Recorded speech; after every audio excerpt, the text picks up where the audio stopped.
Často sa pýtate, aký je rozdiel medzi vzorkovníkmi a na čo si musíte dávať pozor, ak ich kupujete a aké vlastne testery v tých vzorkovníkoch nájdete. Takže obidva vzorkovníky sú vlastne v čiernej farbe, čiže máme nový dizajn, je to v čiernej farbe, iba že jeden vzorkovník má testery takéto, ktoré nazývame tester v spreji. To znamená, ak vidíte nejakú grafiku alebo pohybujete sa v šope a čítate, tak tester v spreji znamená, že je to takto. Okay? Má to sprej a všetky, i dámske, i pánske, majú vlastne tento sprej ako tester na skúšku. Druhý vzorkovník je ale, má tiež všetky dámske a pánske testery, ale sú to takéto testery, ktoré ten sprej nemajú, čiže majú len takúto vonnú tyčinku. Dobre?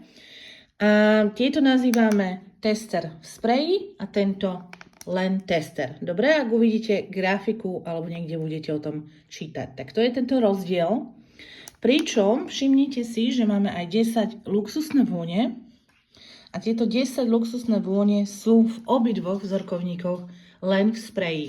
Okay? Tieto luxusné vône, tých 10, nemáme takto s touto vônou tyčinkou. Dobre? Takže tie sú v obidvoch potom v spreji. Na záver by som vám chcela dať tip, ako to robím ja. A to je, ja mám obidva vzorkovníky z toho dôvodu, že tento vzorkovník, ak máš tester v spreji, tak ja ho ráda vtedy používam, ak so záujemcami sedím. To znamená, ja dávkujem, ja dám na testovací papierik, dobre, toľko, koľko uznám za vhodné, alebo na ruku nastriekam. Čiže ja dávkujem. Ja som ten šéf, by som povedala, okay, ktorý vedie ten rozhovor. Ak vzorkovník požičiavam na domov, že ho má niekto 2 alebo 3 dní, tak požičiavam tento s týmito vonnými tyčinkami. Prečo? Lebo tento vzorkovník ľudia vysprejujú. Dobre? Ľudia sa na celé telo nasprejujú namiesto len na ruku alebo na tú vlastne na ten papierik.